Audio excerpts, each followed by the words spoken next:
कि आंध्र प्रदेश में एक फिल्म की हीरोइन को तंग किए बोल के कोई YSRCP के MLA जो जगन का करीबी था, उन्हें जो है मुंबई की एक एक्ट्रेस के ख़िलाफ़ में बगैर केस रजिस्टर करे उसको मुंबई से अरेस्ट करके लाके उसको जो है यहाँ पर टॉर्चर किए, उसके ऊपर ब्लैंक चेकों पे साइन लिए, 3 साल पुराना केस निकाल के 4 IPS ऑफिसरों को सस्पेंड कर दिया और उनके ऊपर क्रिमिनल केस डाले। हमारे लिए कुरान जो है मुसलमानों के लिए, यानी अगर मेरे को जान भी देना पड़ा तो मैं जान दे के जो है कुरान की बेरुमती को रोकता हूँ मैं। और इस गुनहगार आंखों ने ये देखा कि 4 मसाजिद पे जैनूर पे हमला हुआ। अब हमारे कांग्रेस के अखिलती कायदीन का ज़मीर इतना मर गया इनका कि ये लोग जो है BRS के पीरियड में बड़े बड़े दावे करते थे, बयानात देते थे, मुसलमानों चीफ KCR को पछानों के रोज़ एपिसोड्स आते थे, बड़े बड़े धरने देते थे ये लोग। कम से कम ये लोग अपने गांधी भवन में काली पट्टी बन के जाना था जैनूर के फिसाद के बाद में कि we are Muslim, we are protesting against the desecration of Quran बोल के बोलना था। चलिए, कांग्रेस के ये है जो 9 साल तक जो उलमा मशाइखीन BRS के जुल्म पर खामोश थे, अचानक से पासा बदल गया कि रेवंत रेड्डी साहब बचपन के दोस्त हो गए अकबरुद्दीन ओवैसी साहब के, और रेवंत रेड्डी साहब जो है वो बेचारे क्या करने वाले हैं अल्लाह को मालूम, क्या अलग कांग्रेस बनाने वाले हैं उन्होंने नहीं मालूम मेरे को। उनके खुद 17 MPs में आंध्रा तेलंगाना में 8 MPs कांग्रेस के है, 8 MPs BJP के है, 1 MP MIM का है। वो बेचारे बोल रहे हैं कि तेलंगाना में सबसे बेहतरीन रोल और जो मजलूमों की आवाज़ उठाने वाले असदुद्दीन ओवैसी है। तो उनके 7 MP क्या कर रहे हैं भाई? क्या कांग्रेस के 7 MP गूंगे बहरे हैं क्या? बताइए आप। एक चीफ मिनिस्टर अपने खुद मेंबर ऑफ पार्लियामेंट को जलील कर रहा उन्हें। और राहुल गांधी जो है हिंदुस्तान में कहीं भी कुछ भी वाक़या हुआ, BJP रूल स्टेट में दलितों के साथ कोई वाक़या हो रहा तो फौरी भाग रहे हैं वहाँ पर जाके मासूम बच्चों के सरों पे हाथा रख के ये राहुल गांधी और प्रियंका गांधी फ़ोटोज़ ले रही। और ये हमारे शायर इमरान प्रतापगढ़ी साहब जो है रो के गज़लां गा रही, वहाँ पर शेर शायरी कर रही। यहाँ तेलंगाना में 22 वाक़यात हो गए ना साहब अभी तक। ये 22 वाक़यात में ना राहुल गांधी मुँह खोल रही, ना हमारे प्रियंका गांधी मुँह खोल रही, ना हमारे रेवंत रेड्डी मुँह खोल रही, ना हमारे इमरान प्रतापगढ़ी साहब मुँह खोल रहे हैं। बताइए, अक़लियती पूरे कांग्रेस के अक़लियती डिपार्टमेंट के आप चेयरमैन हैं। आपके गमज़दा शेर शायरी सुन के कई मुसलमान वोट डाले कांग्रेस को। कांग्रेस एक उम्मीद की किरण समझे हम लोग, लेकिन कांग्रेस का ये हाल है कि कल तक जो आपको RSS की चड्डी बोला, मुझे आज भी याद है कि संगारेड्डी के आगे एक मुकाम पे असदुद्दीन ओवैसी तकरीर करे थे। कोई तामीर मिल्लत के एक साहब एक किताब लिखे थे 10-15 साल पहले कि कांग्रेस RSS की अम्मा है। वो किताब हाथ में पकड़ के वो किताब के ऊपर जो है पौन घंटा तकरीर करे। अचानक जैसा कांग्रेस जीतते इनको कांग्रेस इन्हों बेस्ट फ्रेंड हो गए, इन्हों गुड MP हो गए इन्हों। तो क्या आवाम कान में बीड़ी रख लेके बैठी? क्या बताओ आप? क्या आवाम सोशल मीडिया नहीं देख रही क्या? अच्छा, हमारे महबूब आलम खान साहब उठे सो के जैनूर का फिसाद होने के 20 दिन के बाद में मैं अपील कर रहा हूँ, एक अकाउंट बनाएंगे, हम अपील करेंगे। अरे अल्लाह का दिया आपको इतना है, आप अगर खाए सो हाथ से झूठे हाथ से झटके तो जैनूर के पूरे वो हो जाते, मुसलमान सही रास्ते पे आ जाते। हमको 1 रुपया नहीं चाहिए कंपनसेशन में, हमको जो कुरान की बेरुमती हुई जैनूर में। और आप बताइए, फिसाद हो गया, सेक्शन 144 है बोल के अमजदुल्ला खान को जैनूर जाने नहीं दे रही, लेकिन वहाँ जैनूर में रोज़ाना रैली निकल रही। बाद आफ्ता एक आज के तेलुगु अखबार में, आज के उर्दू अखबार में आया कि जैनूर में मुसलमानों का बाइकाट, समाजी बाइकाट का ऐलान किया गया। तो चीफ मिनिस्टर खामोश है। 22 वाक़यात हुए ना साहब। देखिए, इन्हों चीफ मिनिस्टर बने थोड़े दिन के अंदर जो है निज़ामाबाद से पहले एक मुकाम है, वहाँ पर जो है खबरस्तान में निज़ामाबाद का MP ठहर के एक मंदिर की तामीर करा। आरमूर के आगे एक मुकाम है। फिर उसके बाद में निज़ामाबाद में और एक वाक़या पेश आया, जिस दिन राम मंदिर की इफ्तिदा थी, कामा संगारेड्डी के आगे 2 मुकामात पे वहाँ पर वाक़यात पेश आए। नारायणपेट में वाक़या पेश आया। मोइनाबाद की मस्जिद शहीद हो गई, आज तक चीफ मिनिस्टर खामोश, चीफ मिनिस्टर के सियासी जो अखिलियतों के ऊपर जो एडवाइज़र है मोहम्मद अली शब्बीर साहब खामोश, पूरे 5 चेयरमैन पूरे खामोश। तो ये क्या हो रहा, क्या कांग्रेस में समझ में नहीं आ रहा। क्या मुसलमान जो है राहुल गांधी की कांग्रेस को वोट दिए, मुसलमान सोनिया गांधी की कांग्रेस को वोट दिए, मुसलमान प्रियंका गांधी की कांग्रेस को वोट दिए, मुसलमान रेवंत रेड्डी की कांग्रेस को वोट नहीं दिए।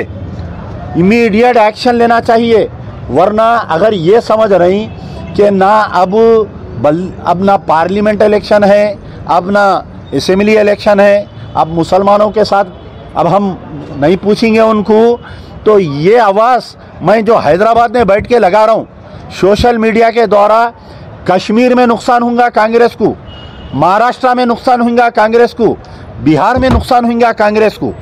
कांग्रेस फिर वो पिछले 10 साल पुरानी कांग्रेस हो जाएंगी। गांधी भवन खाली पड़ जाएगा, AICC का दफ्तर खाली पड़ जाएगा। अगर तुम मुसलमानों से वोट लेके अगर मुसलमानों को बैगन को बोलेंगे तो बहुत बुरी बात होगी, याद रखिए आप। और एक चीज़, फिसाद हुआ यानी नुकसान हुआ हमारा, सेम आप देख लीजिए पूरे 22 कम्युनल इंसिडेंट्स का एक और एक इम्पॉर्टेंट पहलू बोल रहा हूँ मैं आपको। जंगी चरले का वाक़या पढ़िए आप। एक आदमी जो है एक डब्बा डालता मस्जिद के सामने, वो डब्बे को मस्जिद की कमेटी एतराज़ करी तो उन्हें राजा सिंह के गाने लगा रहा, उन्हें 5 दिन तक गाने लगा रहा उन्हें, तो पुलिस कुछ नहीं कर रही। और ऐन जोहर के टाइम पे, असर के टाइम पे, मगरिब के टाइम पे उन्हें लाके राजा सिंह के गाने लगा रहा। चंगी चरले का वाक़या सुना रहा हूँ मैं। जब कमेटी वाले निकल के बातें करे तो उसका एक वीडियो बना के वायरल करके लोगों को जमा करके फिसाद करे। तकरीबन 38 मुसलमान बच्चे पूरा रमज़ान जेल में रहे मेरे भाई, पूरा रमज़ान। कुछ देर के लिए आंख बंद करिए, अगर आप जेल में हैं, आपके घर में, आप बताइए आपकी वालिदा के ऊपर क्या गुजरती, आपके वालिद पे क्या गुजरती।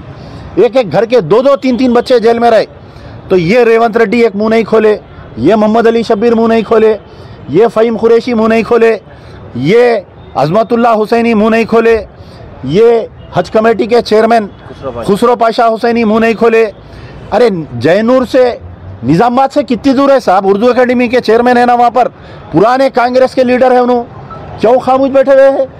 एक मासूम लड़की का बोधन में रेप हो गया, एक सिटिंग कारपोरेटर उन्हें रेप भी करा, उन्हें बाहर भी आ गया।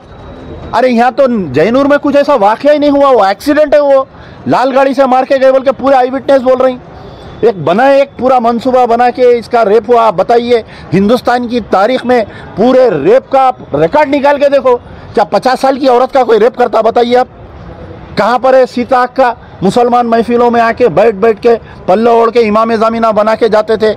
ये इन्हों जाके गांधी भवन में, इन्हों जाके गांधी हॉस्पिटल में जो स्टेटमेंट देने के बाद में फ्लेयर अप हुआ वो फिसाद, इन्हों जाके वो झूठी कहानी को एसेंट करे, इन्हों जाके साइन करके आए कि हाँ रेप, अटेम्प्ट टू रेप है वो।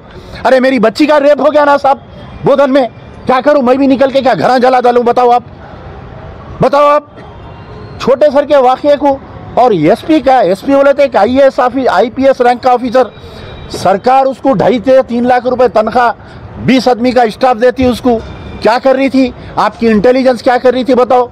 What was Shivdhar Reddy IG intelligence doing.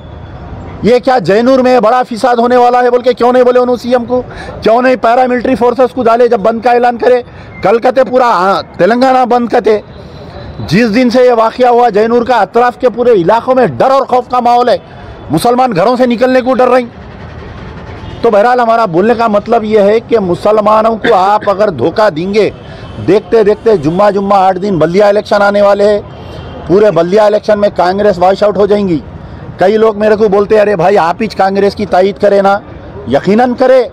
अगर कांग्रेस की तायद करे तो ये वाहिद अमजदुल्लाह खां में दम है कि जाके फिर हम उसकी आंख में आंख डाल के बोल रहे हैं। आज आप बताइए पिछले 8 महीने से सिवाय अमजदुल्लाह खां से सरजमीन तेलंगाना में कोई मर्द है क्या, बताओ आप, जो आज कांग्रेस के खिलाफ में बोल रहा, राहुल गांधी, रेवंत रेड्डी के और राहुल गांधी के खिलाफ में बोल रहा, बताइए। कई लोग जो मेरे से अच्छा मिलते थे, जो मेरे से बातचीत करते थे, फ़ोन पे बात करते थे, जब से मैं ये कांग्रेस के खिलाफ में बोलना शुरू करा, मेरे से बात करना छोड़ दिए, दावतों में बुलाना छोड़ दिए। ऐसी होता था जब हम BRS की गवर्नमेंट थी, तेलंगाना एजिटेशन में कोई साथ नहीं दिए। बहुत कम लोग थे जो मुसलमान स्टेज पे दिखते थे, जिसमें से एक वाहिद अमजदुल्लाह खां शेरवानी पहन के जाता था। तेलंगाना बनने के बाद में जो नाइंसाफ़ी हुई मुसलमानों के साथ, I was the first person to, सबसे पहला आदमी था मैं आलेर एनकाउंटर पे जाके बहस करा महमूद अली से। मैं ये बात बोला था महमूद अली को कि ये कुर्सी लेके खबर में जाने वाले नहीं है, अमल लेके आप खबर में जाने वाले हैं। आज बताओ आप, आज जो लोग कांग्रेस में इख्तेदार पे है ये समझ रहे हैं कि हम मुंह नहीं खोले तो हमारे को और तरक्की होती। साबिक़ा में बीआरएस में जितने लोग चेयरमैन थे, जितने कुर्सियों पे थे, आज उनको गली का कुत्ता नहीं पूछ रहा, जाके देखो आप उनको। तो बहरहाल ये जो लोग जो बोल रहे हैं कि आप कांग्रेस की तायद करें, हाँ हम करे थे, हम सोनिया गांधी की कांग्रेस को तायद करें, हम रेवंत रेड्डी की हम राहुल गांधी की कांग्रेस को तायद, हम चाह रहे थे कि एक सेकुलरिज्म का माहौल बने पूरा। आज वक्फ के ऊपर वक्फ अमेंडमेंट बिल, आप बताइए असदुद्दीन ओवैसी साहब आज सबसे बड़ा बम पुकारा कर रहे हैं, यानी चोर का पुकारा ज़्यादा जो बोलते ना पुराने शहर की कहावत। आप जो है 94 से लेके 2023 तक आप जो है वक्फ बोर्ड के मेंबर है। आप तबाह ताराज हो गया पूरा वक्फ बोर्ड। दरगाह हज़रत हुसैन शाह वली रहमतुल्लाह अलैह की ज़मीन जो तबाह करा लगड़ा पार्टी राजगोपाल, उसको लेके जाके आपका एमएलए टिफ़िन खिलाया नहीं खिलाया बताइए। ये एनटीपीसी एचटीपीसी को कौन दिए? दरगाह हज़रत इसाक मदनी रहमतुल्लाह अलैह की ज़मीन आप जब वक्फ बोर्ड मेंबर थे नहीं थे बताइए आप। पहाड़ी शरीफ बाबा शरफुद्दीन रहमतुल्लाह अलैह की 17 की ज़मीन है, बताइए आप वक्फ बोर्ड के मेंबर है। कभी आप पूरे 94 से लेके 2024 तक एक मरतबा डिसेंट नोट नहीं करे, और आज आप बोल रहे हैं कि वक्फ बचाओ बोल के। तो ये जितने लोग इनका साथ दे रहे हैं, सबसे बड़ा अफसोस ये है कि मौलाना खालिद सैफुल्लाह रहमानी साहब, आप जो है कोई मजलिस इत्तेहादुल मुस्लिमीन के इब्तिदाई के सदर नहीं हैं, आप जो है पूरे ऑल इंडिया मुसलमानों की नाक आन शान बान है आप, और आप जो है एक वक्फ के लुटेरे के साथ आप स्टेज पे बैठ रही। अफसोस हो रहा हमारे को देख के। आप जो है चीफ मिनिस्टर को बुला के अपनी किताब की रस्में इजराया कर रही, वो चीफ मिनिस्टर जिसकी सदारत जिसकी रूल में 22 फीसदात हुए, मस्जिद शहीद हो गई, वो शख्स मुंह नहीं खोल रहा, आप उसके हाथ से अपनी किताब की रस्में इजरा, क्या मैसेज दे रहे हैं आप मुसलमानों को बताइए आप। ये मौलाना खालिद सैफुल्लाह रहमानी और असदुद्दीन ओवैसी इज़ यूजिंग मौलाना खालिद सैफुल्लाह रहमानी। जब केसीआर जब सीएम था, इनको ले जाके केसीआर की गुलपोशी करके एक ये पैगाम दिए कि पूरे मुसलमान केसीआर को वोट देना बोल के। आप जब भी इस्तेमाल हो, आप अभी भी इस्तेमाल हो रहे हैं आप। तो क्या हिंदुस्तान के मुसलमान आपको मजलिस को इस्तेमाल होने के लिए आपको all India Muslim personal law board का चेयरमैन बनाए? बताइए। आप जाके चीफ मिनिस्टर रेवंत रेड्डी से मिल रही, रेवंत रेड्डी से मिलने की क्या ज़रूरत थी बताइए all India Muslim personal law board के सदर को, जबकि उनका सदर राहुल गांधी, उनके पूरी पार्टी ये फैसला कर दी कि हम वक्फ की बिल का मुखालिफत करेंगे। अगर मौलाना खालिद सैफुल्लाह रहमानी, असदुद्दीन ओवैसी और तमाम उलमा मशाइखीन जाके चीफ मिनिस्टर चंद्रबाबू नायडू से अगर मिलते तो वो बात सही थी। आप नीतीश कुमार से मिलना था, वो बात सही थी वक्फ के बारे में। आप जाके रामविलास पासवान के बेटे से मिलना था, आप उन्हें तो ऐलान कर दिया हम नहीं करते ताईद बोल के, तो वो बात सही थी। आप जाके अपनी किताब की रस्म इजराई के वास्ते उससे मिल के झूठ बोल रहे हैं अवाम में आके कि हम वक्फ बोर्ड के बिल के वास्ते गए हम बोल के। तो कब तक आप उल्लू बनाएंगे? आज सोशल मीडिया आ गया, आप देखिए कमेंट आप पढ़िए पूरे नीचे। केसीआर जो है मुसलमानों की मुखालिफत को उन्होंने नहीं देख सके, उन्होंने सोशल मीडिया पे जो हो रही थी, जिसकी वजह यह है कि मुसलमान जिसको चाहा उसको बादशाह बना सकता है, मुसलमान जिसको चाहा उसको तख्त पर लिटा सकता है। रेवंत रेड्डी अगर ये सोच रहे हैं कि तुम मुसलमानों को धोखा देंगे, जुम्मा 8 दिन बल्दिया इलेक्शन में तुम्हारा क्या हाल होने वाला है देखो।